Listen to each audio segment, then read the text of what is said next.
নমস্কার। সন্ধ্যের আড্ডার বিশেষ নিবেদন অলৌকিকের ৪১তম পর্বে আপনাদের সকলকে স্বাগত জানাই। আজকে আপনাদের জন্য লেখক গজেন্দ্র কুমার মিত্রের লেখা কাকতালীয়। প্রখ্যাত সাহিত্যিক গজেন্দ্র কুমার মিত্রের জন্ম হয় ১৯০৮ সালের ১১ই নভেম্বর। বাংলা সাহিত্য জগতে তিনি ছিলেন এক উজ্জ্বল নক্ষত্র। উপন্যাস, গল্প, কবিতা সর্বত্রই তিনি ছিলেন সমান সাবলীল। গজেন্দ্র কুমার মিত্র ভূষিত হয়েছেন সাহিত্য একাডেমি পুরস্কারে। তাহলে শুরু হতে চলেছে আজকের গল্প। এসব গল্প কোনোদিনই ভরসা করে পাঠকদের সামনে উপস্থাপিত করতে পারতাম না, যদি না আমাদের মন্টুদা, পরম শ্রাদ্ধেয় দিলীপ কুমার রায় মহাশয়, তার অঘটন কাহিনীগুলো অমন অকুত ভয়ভাবে আমাদের কাছে পরিবেশন না করত। তার অঘটন আজও ঘটে বা অঘটনের ঘন ঘটা আরও অনেক বই ইতিমধ্যে তিনি লিখেছেন। কতক ছাপা হয়েছে, কতক হচ্ছে। প্রভৃতি বইগুলো জনপ্রিয় হতে আরও অনেক ভরসা করে এই পথে নেমে পড়েছে। আমাদের শ্রাদ্ধেয় বন্ধু তারাপ্রণব ব্রহ্মচারীও তার মধ্যে একজন। অবশ্যই গল্পগুলো অঘটনের মতো যথেষ্ট নাটকীয় নয়, অঘটন বলে আমি দাবিও করছি না। আদৌ কোনো দৈব শক্তির প্রকাশ বা মিরাকেল কিনা তাও জানি না। হয়তো নিতান্তই কাকতালীয় হতে পারে। কি সেটা যদি কোনো শ্রোতা ধৈর্য ধরে শোনেন, তিনিই বিচার করবেন। তবে এইটুকু বলতে পারি, ঠিক যা ঘটেছিল, যেমন যেমন ঠিক তেমনভাবেই বলার চেষ্টা করব, যতটা মনে আছে। স্মৃতিতে যদি কিছু ত্রুটি থাকে তো ইচ্ছাকৃত রং ফলাবার চেষ্টা এর মধ্যে থাকবে না। এসব ঘটনার যারা সঙ্গী ছিলেন তাদের অনেকে এখনো বেঁচে আছেন। রং ফলালে যদি তাদের চোখে পড়ে, তারাই তো চেপে ধরবেন, বলবেন গাঁজায় দম দিচ্ছ নাকি আজকাল। যাই হোক, প্রথম ঘটনাটা শুরু করা যাক আমার বাল্যকাল থেকে। ১৯২০ সাল সেটা। তখন আমরা কাশিতে থাকি। লক্ষ্মীকুণ্ডুর যে বাড়িতে আমরা থাকতাম, নারায়ণবাবুর বাড়ি, সে অংশটা ডাক্তার বামন দাসবাবু কিনেছেন এখন। আমরা থাকতাম ৩ তলায়, নিচের দোতলায় আরেক ভদ্রলোক থাকতেন। এ বাড়ি ও পাশের দোতলা নিয়ে ফ্ল্যাটের মতোই বাড়িগুলো ছিল। সিঁড়ির দিকের দরজা খুললে অনায়াসেই এ বাড়ি ও বাড়ি করা যায়। সেটা একটা দুপুর, মায়ের সঙ্গে ৩ তলার বারান্দায় দাঁড়িয়ে আছি। একটা কালো মতো ১৫-১৬ বছরের হিন্দুস্তানি ছেলে, হাঁটুর কাছাকাছি কাপড় পরা, গায়ে ছাপা বৃন্দাবনী চাদর, রাস্তায় এসে দাঁড়ালো আমাদের বারান্দার নিচে। ওপরে মায়ের দিকে চেয়ে বলল, মা, একটি ফল ভিক্ষা দেবেন? ওর কথাবার্তায় মা একটু সন্দিগ্ধ হলেন। বললেন, ফল বাবা, আজ কিছু নেই। কিছু নেই? একটু জোর দিয়েই বলল ছেলেটা। আমি বাবা বদ্রীনাথের পাণ্ডার ছেলে, মানসিক আছে, 5টি ফল ভিক্ষা করে নিয়ে বাবা বিশ্বনাথকে পুজো দেব। তখন মা স্বভাবতই একটু বিচলিত হলেন। তিনি বললেন, ফল সত্যিই কিছু নেই, এক হরিতুকি আছে, ওইখান দিয়ে উঠে এসে নিয়ে যাও, আমি নাপতে পারবো না। সে তো খুব ভালো মা, হর্তুকি তো শ্রেষ্ঠ ফল, তাই দিন। তখন মা সিঁড়ি দিয়ে এলেন। ছেলেটা কিন্তু তখনই নড়ল না। সেখান থেকেই মার মুখের দিকে চেয়ে তার 3টি ছেলে সম্বন্ধে 3টি ভবিষ্যৎবাণী করল। একটি আমার বড়দা সম্বন্ধে, 3 দিনের মেয়াদ। আরেকটি মেজদা সম্বন্ধে, 15 দিন পরের কথা। আমার সম্বন্ধে যেটা, সেটা হলো দূর ভবিষ্যতের। মা বিশ্বাস করলেন না এসব। এইটুকু ছেলের মুখে এই ধরনের কথা শুনলে বাজে কথা বলেই মনে হয়। যদিও মার যে ঠিক 3টে ছেলে, এই কথাটা তো তার জানার কথা নয়। এই কথাটা ভাবা উচিত ছিল, কিন্তু একটু বিরক্ত হয়েই বললেন, আচ্ছা বাবা, হয়েছে। তোমাকে আর পণ্ডিতি করতে হবে না। তুমি এসে এটা নিয়ে যাও। এইসব কথাবার্তা যখন হচ্ছে, নিচের তলার মুখুজ্জে মশাই নিশ্চয়ই শুনে থাকবেন। তাদের যিনি ছোট বউ, আমরা তাকে ছোট কাকিমা বলতো, তিনি কৌতূহলী হয়ে দরজা খুলে সিঁড়ির মুখে এসে দাঁড়িয়েছিলেন। ছেলেটা উঠতে উঠতে তার মুখের দিকে চেয়ে বলল, তোমার স্বামীর কাল যে ব্যথা ধরেছিল ওটা আর ভালো হবে না, ওইতেই মারা যাবে। কাকিমা তো চিৎকার করে কেঁদে ফেললেন। সকালে হই হই করে তেড়ে এলো ছেলেটাকে, বিস্তর তিরস্কার করলো। আমার মাও খুব বকলেন। ছেলেটা চারদিক থেকে তাড়া খেয়ে কোনো মতে হর্তুগিটা নিয়ে নেমে গেল তাড়াতাড়ি। আর কোনোদিনই তার দেখা পায়নি। বিস্তর খোঁজাখুঁজি করেছি সবাই, বিশেষ কোনো চিহ্ন পর্যন্ত পাওয়া যায়নি তার। সকলেই কাকিমাকে সান্ত্বনা দিতে গেলেন। ওই একটা ডেপো ছেলে কি বলে গেল, তা নিয়ে কেন মাথা ঘামাচ্ছ? কিন্তু কাকিমা কিছুমাত্র সান্ত্বনা পেলেন না। আসলে আগের দিনই রাত্রে বিষ্টু কাকার পেটে একটু ব্যথা ধরে। দাদা বুড়ো মানুষ, ঘুমোচ্ছেন বলে তিনি ডাকতে দেননি। কাকিমাকে বলেছেন হেরিকেনের ওপর কাপড় গরম করে একটু সেঁক দিতে। অল্প পরেই ভালো হয়ে গিয়েছেন। আর সেই জন্যই কথাটা তাদেরও মনে ছিল না, কাউকে বলেনও নি। কাকিমার বক্তব্য ছিল, কেউ সে কথা জানে না, ও ছেলেটা জানলো কি করে? তোমরা বলছো বাজে, আমি বলছি স্বয়ং বাবা বিশ্বনাথ এসেছিলেন। অবশ্য তার 2 মাস পর বিষ্টু কাকার আবার ব্যথা ধরল। তার দিন 15 পর আবার, তারপর ঘন ঘন। কি ধরা পড়েছিল তার মনে নেই আমার। তবে বছর খানেক পরে, কি বছর দেড়েক, তিনি মারা গেলেন এটা মনে আছে। আমাদের সম্বন্ধেও যা যা বলেছিল ছেলেটা অক্ষরে অক্ষরে মিলে গিয়েছিল। তাতেই সকলের টনক নড়েছিল। খোঁজাও হয়েছিল, কিন্তু ওই জনসমুদ্রে অপরিচিত সাধারণ চেহারার কালোপানা একটা হিন্দুস্তানি ছেলেকে খুঁজে বের করবে কে? কেউ কেউ বলে হনুমান চরিত্র জানতো ছেলেটা, ওরা মুখ দেখে বলতে পারে। কিন্তু ওইটুকু ছেলে হনুমান চরিত্র শিখল কি করে? তা কেউ ভালো রকম বোঝাতে পারল না।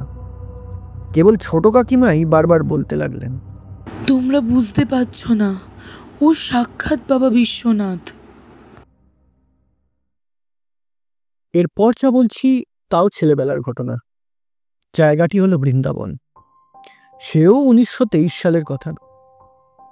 গরমকাল, আমরা বৃন্দাবনে থাকি, গোবিন্দ মন্দিরের কাছাকাছি একটা কুঞ্জে। তখনও পিচের রাস্তা হয়নি। পাথরের বড় বড় গোল নুড়ি দিয়ে বেশিরভাগ রাস্তা বাঁধানো। কেবল গোবিন্দ মন্দিরের সামনে রাস্তাটা চুন সুরকি দিয়ে পাকা করা। যতদূর মনে পড়ছে রাস্তায় আলো নেই। কেরোসিনের আলোর ব্যবস্থা আছে, বেশিরভাগই জ্বলে না, কারণ সহজেই অনুমেয়। আগেও যেমন পিছেও তেমন, মিছে মোড়া করি গোল, চিরদিনই সেই একই লীলা গো, অনন্ত কলরল। কবির ভাষা স্মরণ করুন। সে সময় গরমের দিনে ছাড়ার পর ঠাকুরের ফুল কামড়া করার রেয়াজ ছিল, হয়তো এখনো আছে। অর্থাৎ ফুলের বেল, জুঁই, চামেলির পালকি কি চতুর্দোলা কি ঘর কিংবা ময়ূর ইত্যাদি করে তার মধ্যে ঠাকুরকে বসানো হয়, অথবা তাকে ঘিরে সেগুলো তৈরি হয়। এসব করতে দেরি লাগে, কিন্তু গোবিন্দ প্রভৃতি ঠাকুররা সকাল সকাল আহার শেষ করে শুয়ে পড়েন। সুতরাং যেমন তেমন করেই হোক তাড়াহুড়ো করতে হয়। পুরনো শহরের 2 বিখ্যাত বিগ্রহ বঙ্কুবিহারী ও রাধাপল্লব। এরা প্রধানত ব্রজবাসীদের ঠাকুর। বাঙালি পূজারীদের মতো ওদের তাড়া নেই, সুতরাং এদের দর্শন পেতে বহু বিলম্ব হয়। রাধাবল্লভ দর্শন তো দুর্লভ। আমরা থাকতাম নতুন শহরে, গোবিন্দ মন্দির ও লালবাবুর মন্দিরের মাঝামাঝি। লালাবাবুর মন্দির থেকে যে পথ এসে বিল্বমঙ্গলের সমাধিতে এসে পড়েছে সেই পথে। সেখান থেকে পুরনো শহর বহু দূর, সুতরাং অত রাত্রে দর্শন সেরে এ পাড়ায় আসা দুরূহ ব্যাপার ছিল তখন। বলা প্রয়োজন সাইকেল রিক্সা হয়নি তখনও, ও পথে কোনো যানবাহনই যেত না। তবু বাঁকে বিহারীর দর্শন নাকি খুব ভালো হয় কদিন শুনেছি। সুতরাং একদিন তো যাওয়াই দরকার। গেলাম একদিন মরিবাঁচি করে। দর্শন খুলতে খুলতে রাত 11টা বেজে গেল। দেখে বেরিয়ে আসতে আসতে 11:30টারও বেশি। অন্ধকার রাত, তার উপর রাস্তায় গোল গোল বড় বড় পাথরের নুড়ি বসিয়ে জোড়াগুলোয় চুনবালি লাগানো হয়েছে, এবড়ো খেবড়ো, অথচ উপরগুলো অত্যাধিক মসৃণ এবং গোল। হরিদ্বারে যেমন জলে ভেসে আসা পাথরের বড় নুড়ি পাওয়া যায়, এক একটা 1500 থেকে আধমন তেমনই। সুতরাং কিছুক্ষণ পরপরই হোঁচট খেতে হচ্ছে, পাও যাচ্ছে মচকে। আমরা আবার সেকালে ফিতে বাঁধা শু জুতো পরতাম কাপড়ের সঙ্গে, তাতে আরও পা হড়কে যাচ্ছে। এইভাবে বার কতক হওয়ার পর মা অর্ধকৌতুক ছলে বললেন, বাবা, বাঁকে বেহারে তোমাকে দর্শন করতে এসেই তো আমাদের এই দুর্দশা। তা তুমি আমাদের একটু আলো দেখাতে পারছো না? এখন যদি এইটুকুও না করো, পরলোকে যা পারো করবে, তা খুব বুঝি। কথাগুলো বলা শেষ হয়েছে মাত্র পাশের বাড়ির দরজা খুলে একটা 19-20 বছরের ছেলে, কিংবা হয়তো আরেকটু বেশি হতে পারে, কে আর অত কাছে গিয়ে দেখেছে, এক হাতে লাঠি আর এক হাতে লণ্ঠন নিয়ে বেরিয়ে এলো। ব্রজবাসী ছেলেদের মতোই বেশভূষা, রংটাও কালো। লাঠি না নিয়ে তখন কোনো পুরুষই রাত্রে বেরোতো না। ছেলেটি বেরিয়ে ঠিক আমাদের আগে আগে চলতে লাগলো, 4 হাত আন্দাজ আগে, আর চলনটাও আমাদের গতিতে, আস্তে আস্তে। তখনও তো লক্ষ্য করিনি, আলোটা পেয়ে সুবিধে হয়েছে এটা অনুভব করেছি। তার চেয়ে বেশি কিছু ভাবার আছে এর মধ্যে তা বুঝিনি। ছেলেটা বরাবর সেইভাবেই আমাদের আগে আগে এলো।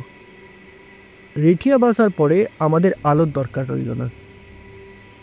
দোকানদাররা তখনও মশালের মতো তেলের আলো জ্বেলে হিসেবপত্র করছে। খাবারের দোকানেও ভিড় আছে। ওখান দিয়ে এসে গোপীনাথের ঘেরায় পড়ে আমাদের বাড়ির পথ। সার সার বহু দোকান। কানাই হালুয়াই তো বোধহয় রাত 2-2:30 পর্যন্ত খোলা রাখে। এখানে পথও ভালো, দেখাও যাচ্ছে। ঠিক রেঠিয়া বাজারে পড়ার মুখে সেই ছেলেটা আর একটা বাড়ির দরজা ঠেলে নিঃশব্দে ঘরে ঢুকে গেল। এইবার আমাদের চমক লাগলো। ঠিক প্রয়োজনের সময়টুকু কাছে রইল, অন্ধকার ফুরোতেই চলে গেল। তার চেয়েও বড় কথা, তখন বৃন্দাবনে অসম্ভব চোরের ভয়। গৃহস্থ দেখতে পাচ্ছে চোর তার বাড়ি ঢোকার চেষ্টা করছে, একটু গলার আওয়াজ দিতেই চলে গেল। এই অভিজ্ঞতা তখন বৃন্দাবনে আদৌ বিরল ছিল না। বিশেষ যে সময়টা এমন হয়েছে, সব গৃহস্থ বাড়িতেই একজন করে পালা করে জেগে থেকে সারা রাত ভেতর থেকে দরজায় দরজায় কুলুপ লাগায় শুতে যাওয়ার আগে। যেখান থেকে বেরোলো সেখানে অনেক ব্যবস্থা থাকতে পারে, কেউ হয়তো পেছনে ছিল, আমরা লক্ষ্য করিনি। বেরিয়ে আসতে দরজা দিয়ে, কিন্তু ঢোকার সময় কে এই আতঙ্কের মধ্যে ওর জন্য দোর খুলে রেখেছিল, যে হাত দিয়ে ঠেললো আর নিঃশব্দে খুলে গেল? অভিসার হতে পারে। তখনও বৃন্দাবনে বহু স্ত্রী পুরুষই অভিসারে বেরোতো, কিন্তু তাই বা ওর প্রেমিকা কি ভরসায় দরজা খুলে রাখবে? অন্তত একটু ইঙ্গিত, একটু সংকেত, টোকা দেওয়া, এরকম শব্দ করলে কেউ খুলে দিল, এ সম্ভব। কিন্তু এমনভাবে নিঃশব্দে, বিনা বাধায়, আর ঠিক মায়ের কথা শেষ হবার সঙ্গে সঙ্গেই বেরিয়ে এলো। আমাদের সমান চালে চলে বরাবর আলো দেখালো এবং প্রয়োজন ফুরোতেই মিলিয়ে গেল। এই কি রহস্য তা আমরা আজও বুঝতে পারিনি। মনে হচ্ছে 1940 সেটা। আমি আর সুমথবাবু পুরী গিয়ে স্বর্গদ্বারের ওপর সোনাস্মৃতি বাড়ির একখানা ঘরে আছি।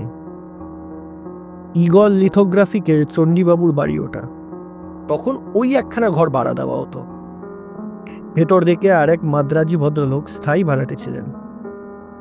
আমরা যাওয়ার 3-4 দিন পর আমাদের বরদা, অর্থাৎ বিভূতি বন্দ্যোপাধ্যায়, এবং ওর স্ত্রী কল্যাণী বৌদি গেলেন। ওরা উঠলেন ভারত সেবাশ্রম সংঘের একটা ঘরে, 12 নম্বর ঘর, 3 তলায়। ওরই নির্দেশে এই ব্যবস্থা। হোটেলে উঠবেন না, প্রসাদ খেয়ে থাকবেন, কারুর বাড়িতেও থাকবে না। ঘরটা এতই ভালো লেগেছিল ওর যে পরে আর একবার যখন সবাই মিলে পুরী যাওয়া হয়, উনি ইনসিস্ট করেছিলেন ওই ঘরটাই তার চাই। প্রথম দিন দর্শন প্রভৃতি সেরে সন্ধ্যার পর বিচ হোটেলের সামনে সমুদ্র তীরে বসে আছি।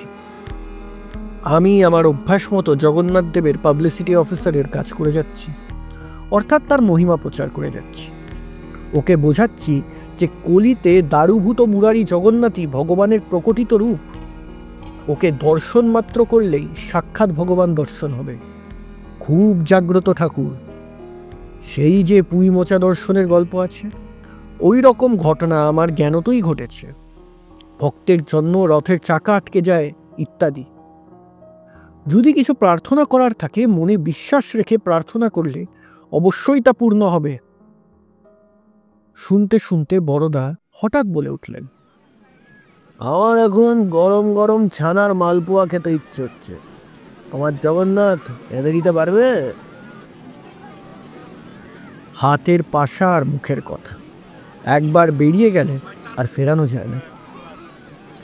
বুঝতে তো পারছি এ বেয়ারা শখ মিটবে না। কি গরজ জগন্নাথের এমন পরীক্ষা দিতে। তবু একেবারে ছেড়ে তো জবাব দিতে পারি না। বলতে হলো একটু ক্ষীণ কণ্ঠেই বললাম, সে আপনি কেমন করে তাকে জানাবেন তার উপর নির্ভর করছে।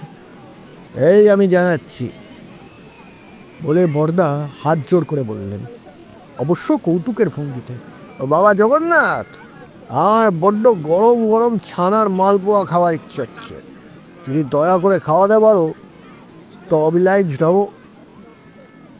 বুঝুন ব্যাপার, এমনই মালপোয়া হয় না, তার উপর ছানার মালপোয়া, তাও আবার গরম। যাই হোক, রাত 9টা নাগাদ আমাদের সভাভঙ্গ হলো। ওদের ভারত সেবাশ্রমে পৌঁছে দিয়ে আমরা সোনা স্মৃতিতে ফিরে এলাম। রাত 11টা হবে। খাওয়া দাওয়া করে শুয়ে পড়েছি। দরজায় কড়াঘাত। কে? উঠে দরজা খুলে দেখি ছোকরা ছড়িদার ধ্রুব দাঁড়িয়ে। তার দুহাতে দুটো মাটির সরা, তাতে আবার পাতা চাপা। কি ব্যাপার ধ্রুব? বিস্মিত হয়ে প্রশ্ন করি। ধ্রুব বলল, আজ এই সন্ধ্যা ধূপে ভালো ছানার মালপোয়া ভোগ হয়েছিল, তাই পান্ডা ঠাকুর বললেন আপনাদের দিতে, আপনাদের আর ওই যে নতুন বাবু এসেছেন তাদের। সরা হাত নিয়ে দেখি তখনও গরম। বললাম, যাও বাবা যাও, আগে ওই বাবুকে দিয়ে এসো। কাটা দরজা দিয়ে ঢুকে ফাটক যদি বন্ধ হয়ে থাকে, শটান 3 তলায় চলে যাও, 3 তলার 12 নম্বর ঘর। বরদা পরের দিন ভোরবেলায় ছুটে এসেছেন প্রায়। ও মশাই, মশাই, এ কি ব্যাপার? আমার গায়ে যে এখনো কাঁটা দিচ্ছে। আমার তো তখন বুক 10 হাত। বললাম, কে? বলিনি? আপনি তো বিশ্বাসই করতে চাইছিলেন না। পরের দিন গুরুধামে, মানে ভূপেন সেননাল মশাইয়ের বাড়িতে দুপুরবেলায় নিমন্ত্রণে যাচ্ছি। সমুদ্রের ধার দিয়েই তো রাস্তা। যেতে যেতে বারবারই জগন্নাথ মন্দিরের চূড়ো দেখা যাচ্ছে। আমি বললাম, কি বরদা, দেখুন কিছু প্রার্থনা থাকে তো জানান। বিভূতিবাবু বললেন, আমার গরম পায়েস খেতে ইচ্ছে করছে, জগন্নাথ খাওয়াবে তো? সুমথবাবু বললেন, আরে আজ সেই সঙ্গে একটা বড় ল্যাংড়া আম। আমি দেখলাম বড়দার প্রার্থনা পূরণে কোনো অসুবিধা নেই, কারণ নিরামিষ খাওয়া ঠাকুরের প্রসাদ। মানুষকে নিমন্ত্রণ করেছেন যখন, মাধ্যাহ্ন ভোজনের পায়েসটা একটা হবেই, এটা তো মিনিমাম ধরেই নেওয়া যাক। কিন্তু ল্যাংড়া আমের তো কোনো সম্ভাবনা নেই, কারণ এখন 1-8টা নাকি চালান যায়।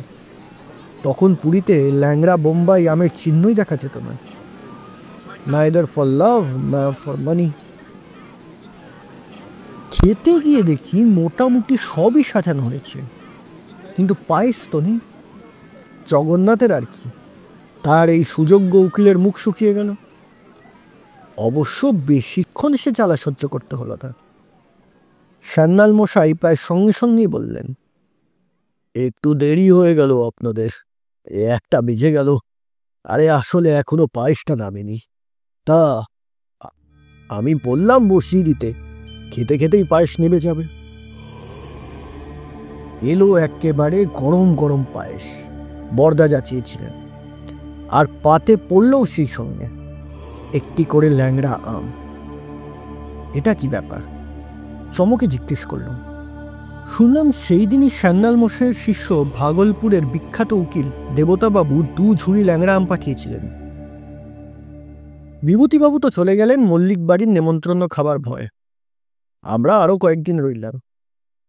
একদিন ভোরে সমুদ্রের ধারে বেড়াতে বেড়াতে সুমথবাবু বললেন, এমন সময় আসা গেল, ল্যাংড়া আমের সময়। কোথায় প্রাণ ভরে ল্যাংড়া আমকে ভিন্নাগের সন্দেশ দিয়ে উপসংহার টানবো তা নয়। তোমার জগন্নাথ কি করছে? আমি বললুম, এতই যদি ল্যাংড়া আমের বিরহবোধ হয়, তুমি বরদার সঙ্গে চলে গেলে পারতে। এই সময় আসাই উচিত হয়নি। এমন বেগুন ফুলি পাচ্ছ, তাতে হচ্ছে না।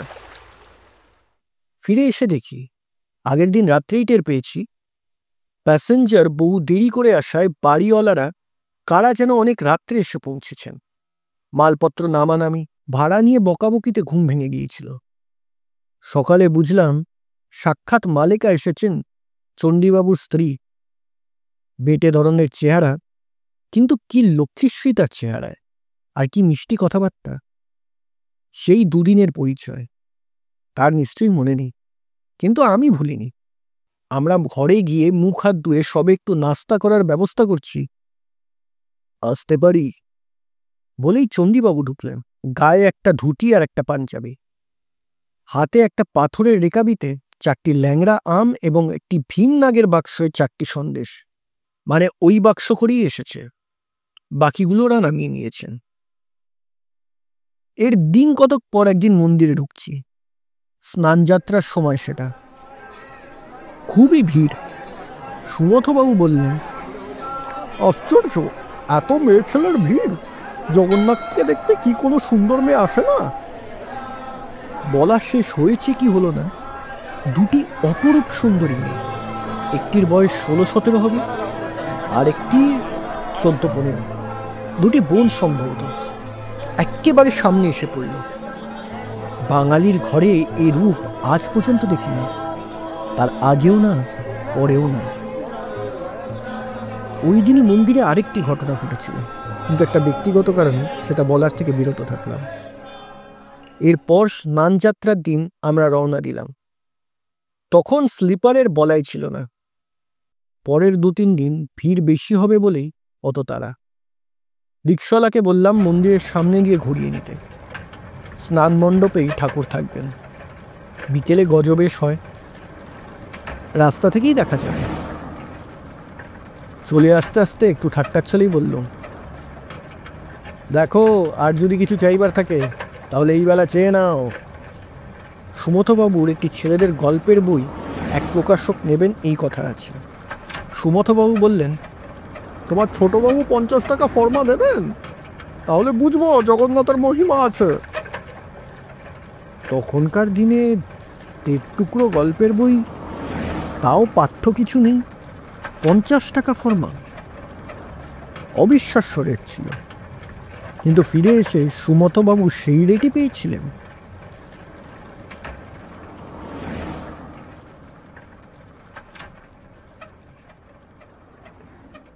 এর বহুদিন পরের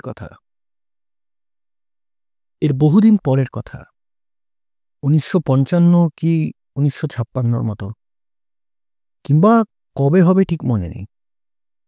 পুরীতে যাচ্ছি, সঙ্গে মনীষ আছে, উঠব রামকৃষ্ণ মঠে। তখন পূজনীয় উত্তমানন্দজি মহারাজ ওখানকার প্রেসিডেন্ট। যেদিন পৌঁছেছি সেদিন অক্ষয় তৃতীয়া। ওই তিথি থেকে চন্দন যাত্রা শুরু হয় বলে সাধারণত একটু তাড়াতাড়ি ভোগ হয়, মানে রাজভোগ। তবু সাধারণত যা 2-2:30 আগে হয় না, তার কত সকালে হতে পারে। তাই প্রসাদের কথা কিছু লিখিনি, শুধু মনীষের কাছে দুঃখ করছি। আগে থাকতে বলে রাখলে অন্তত বিকেলে প্রসাদ খাওয়া যেত। ট্রেন পৌঁছলো 10:30 নাগাদ। রিক্সা করে যাচ্ছি, দেখি মুটের মাথায় প্রসাদ যাচ্ছে আগে। এত সকালে প্রসাদ যাচ্ছে। আমি মনীষকে বললাম, ইস, এত সকালে ভোগ সারবে জানলে আমি মহারাজকে লিখে দিতাম একটু মহাপ্রসাদের ব্যবস্থা করে রাখতে। আজ অক্ষয় তৃতীয়ার দিনটা। কিন্তু দেখলাম মুটেটি প্রসাদের হাঁড়িগুলো বেশ ডাগর সাইজের মঠের দিকেই বাঁধল। আরও একটু পরে দেখলাম মঠেই ঢুকছে। গিয়ে শুনলাম ব্যারিস্টার দিলীপ মিত্র গেস্ট হাউসে আছেন। তিনিই সেদিন মহাপ্রসাদের ভাণ্ডারা দিচ্ছেন। বলা বাহুল্য, স্নান করে একেবারে তৈরি পাতায় বসে গেলাম। আর একটি ঘটনা 2 বছর আগের। গত জ্যৈষ্ঠর আগের জ্যৈষ্ঠ। পুরী বৈশাখ মাসে খুবই আরামদায়ক, কিন্তু জ্যৈষ্ঠের মাঝামাঝি থেকে দুঃসহ হয়ে ওঠে। সে উদ্দাম হাওয়া আর থাকে না, অথচ তাপ বাড়ে অতিরিক্ত। যেদিন পৌঁছালাম সেদিন আবার একেবারেই হাওয়া নেই। পাতলা মেঘ আছে আকাশে, তাতে আরো গুমট বেড়েছে। রোদের তাপ আছে যথেষ্ট, অথচ মেঘটা না থাকলে কিছু বাতাস থাকতো, সেটাও নেই। সেই গরমে সেদ্ধ হচ্ছি আর ভাবছি, যেদিন সকালে মণিকোঠা দর্শন করতে যেতে হবে সেদিন কি অবস্থা। তার আগের বছরও দেখেছি অবকাশ হতে হতে 9টা বেজে যায়, কড়া রোদ এবং অসহ্য গরম। অথচ এসেছি, একদিন একবার মণিকোঠা স্পর্শ করব না, তা কি করে হয়। ভোরে দর্শন খোলা হলো, এখন অনেকটা সকালে হয়েছে, সরকারের হাতে গিয়ে। ভাবনা ছিল না, কিন্তু ওই কড়া রোদে কি আর করা যাবে। ভাবতে ভাবতে বিকেলে মন্দিরে গিয়েছি। রিক্সা থেকে নামছি আমাদের পান্ডার। এক ছড়িদার ছুটতে ছুটতে এলো, আসুন আসুন, খুব ভালো সময় এসে পড়েছেন, আজ এখন মণিকোঠা দর্শন হচ্ছে। এখন? সে কি কথা, কে বলল? হ্যাঁ, আজ বাধা পড়েছিল, সকালে একেবারেই সানমালা হয়নি, তাই এখন হচ্ছে। 1965 সালের ভাদ্র মাস। একটু কাজে 2 দিনের জন্য কাশি যেতে হয়েছিল। সঙ্গে সেবার মনীষও ছিল। মুন্সিলালজিকে আর্জি জানিয়েছি বাবা বিশ্বনাথের ভোগের প্রসাদের জন্য। তিনি নিয়ে এলেন। যেদিন আসবো সেদিনই বেলা 2:30 নাগাদ। তখন দুপুরের খাওয়া তো হয়েই গেছে, ওটাই টিফিন ক্যারিয়ারে গুছিয়ে নিলাম, রাত্রে ট্রেনে খাবো বলে। অন্ন, রুটি, ডাল, তরকারি। ফেরার ব্যবস্থা বেনারস এক্সপ্রেসে, এখন সেটা লক্ষ্মী এক্সপ্রেস। ফার্স্ট ক্লাসেরই টিকিট, কুপেও পেয়েছি, কিন্তু আগেকার ফার্স্ট ক্লাস বগি ভাঙা, ঝরঝর করছে। আরও একটু পরে আবিষ্কার করলাম আলো নেই। অনেক বকাঝকা করলাম, কিন্তু কোনো মিস্ত্রি এলো না, আলোর ব্যবস্থাও হলো না। সঙ্গে টর্চ ছিল, এই যা ভরসা। তার উপর রাজঘাট স্টেশনে এসে সেই যে ট্রেন দাঁড়ালো, আর নড়ে না। 8 ঘন্টা হয়ে গেল, ছাড়বার কোনো লক্ষণ নেই। আমাদের কামরাটা ভাগ্যক্রমে স্টেশনের একটা আলোর সামনে এসে দাঁড়িয়েছিল। সেই আলোটা পুরোপুরি আমাদের কামরায় এসে পড়ছে। হঠাৎ কথাটা আমার মাথায় এসে গেল, এইখানেই রাত্রের খাবার খেয়ে নিলেই তো হতো। মনীষের তো ক্ষীণ আপত্তি করল, অন্তত মোগলসরাই তো আসুক। কিন্তু তারপর সেও বুঝল সেখানে অমন আলোর সুবিধা নাও মিলতে পারে। সুতরাং খবরের কাগজ বিছিয়ে খাবার শুরু হলো। খাবার অনেক, এক গোছা বেটে মোটা রুটি, অর্থাৎ আকৃতিতে পুরীর মতো, কিন্তু যথেষ্ট ভারী। আমরা অন্নপ্রসাদ এবং 1খানা করে রুটি নিয়েছিলাম, তাতেই পর্যাপ্ত হলো। এখন প্রশ্ন উঠল, এই অবশিষ্ট প্রসাদটা নিয়ে কি করা যায়? ফেলে দিলে কুকুরে খাবে। বিশ্বনাথের প্রসাদ, তাও ঠিক মন সরছে না। অথচ ট্রেনটি এত দীর্ঘকাল দাঁড়িয়ে আছে রাজঘাটের মতো অকিঞ্চিতকর স্টেশনে। 1 ঘন্টা হয়ে গেছে ইতিমধ্যে। ভিখিরি তো নেই, কোনো ফেরিওয়ালা চাওয়ালাও প্ল্যাটফর্মে নেই। সকলে নিজেদের কোটরে গিয়ে নিশ্চিন্তে আছে। খেতে বসবার আগেই হাত ধুতে প্ল্যাটফর্মে নেমেছিলাম। সমস্ত প্ল্যাটফর্ম জনহীন। একটা চা কি পান বিড়িওয়ালাও নেই। ভিখিরি তো নেই, কারণ যার যা বেসাতি করার এখানে প্রথম কয়েক মিনিটেই সেরে নিয়েছে। এখানে সাধারণত 2-3 মিনিট দাঁড়ায়, সেই মতোই প্রস্তুত থাকে সকলে। তবু মনীষকে বললাম, একবার নেমে দেখি কোনো ভিখিরি পাওয়া যায় কিনা, নাহলে মুঘল সরাইতে গিয়ে খুঁজব।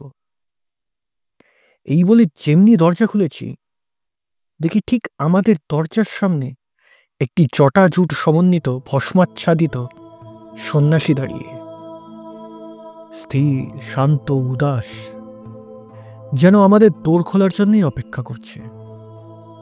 একটু চমকে উঠেছিলাম, কিন্তু তখনও তত নয়। প্রশ্ন করলাম যথাসম্ভব হিন্দিতে, विश्वनाथ जी का थोड़ा सा प्रसाद है, आप लेंगे? झूठा नहीं है। সাধু কোনো কথা বললেন না। ঘাড় নেড়ে সম্মতি জানিয়ে কাঁধের ঝোলাটা মেলে ধরল। আমরাও সেই রুটির গোছা এবং সামান্য কি একটু তরকারি ছিল তার ঝোলায় দিয়ে দিলাম। দিয়ে দরজা বন্ধ করে বাথরুমে হাত ধুতে যাব। প্রথম খটকা লাগলো মনে। একটু আগেও দেখেছি প্ল্যাটফর্ম সম্পূর্ণ জনহীন। এই সাধুটা কোথা থেকে এলো? আর ঠিক আমাদের কামরার সামনে। হাত ধোয়া হলো না, তখনই আবার দরজা খুললাম। দেখি সে সাধুর কোনো চিহ্ন নেই। নেমে দুজনে যতদূর সম্ভব দেখলাম, যতটা দৃষ্টি যায়। গাড়ির ওপাশে লাইনের দিকে টর্চ ফেলেও দেখলাম, কোনো জীবিত প্রাণীর চিহ্ন মাত্র কোথাও নেই। সাধু তো দূরের কথা, একটা বাচ্চা ছেলে কিংবা নিরাশ্রয় যারা প্ল্যাটফর্মেই রাত কাটায় তেমনও কাউকে দেখলাম না। তবে কি বাবা বিশ্বনাথই এসেছিলেন তার প্রসাদের মর্যাদা রাখতে?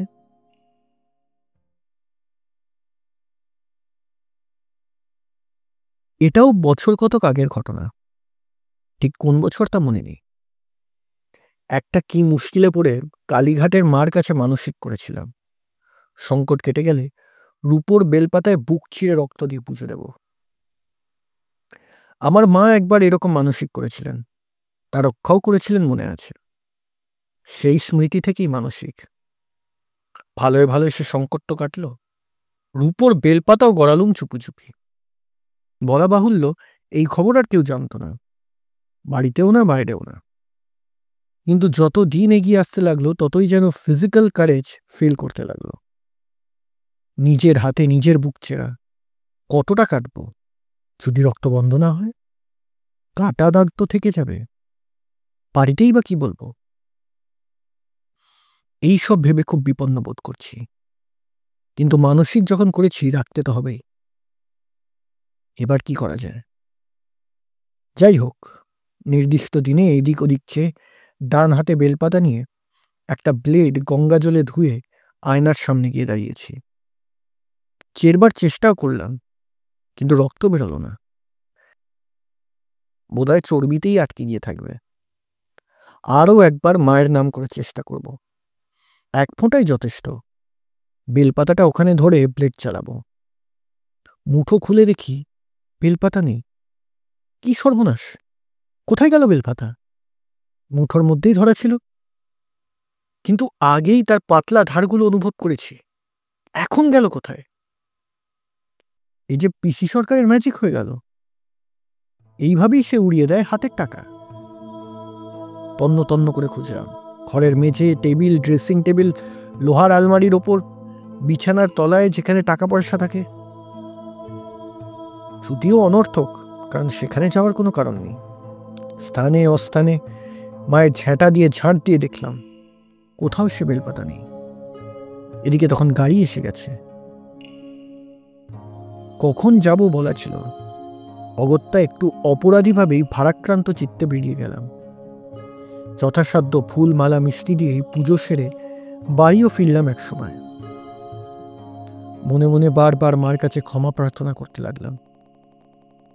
কিন্তু বাড়িতে পৌঁছে প্রসাদ নিয়ে ওপরের ঘরে ঢুকতেই প্রথমে নজর পড়ল সেই আয়নার সামনাসামনি মেঝের ওপর একেবারে খোলা জায়গায় বেলপাতাটা পড়ে আছে। এখানটা খুব কম হলেও 20 বার দেখে গেছি।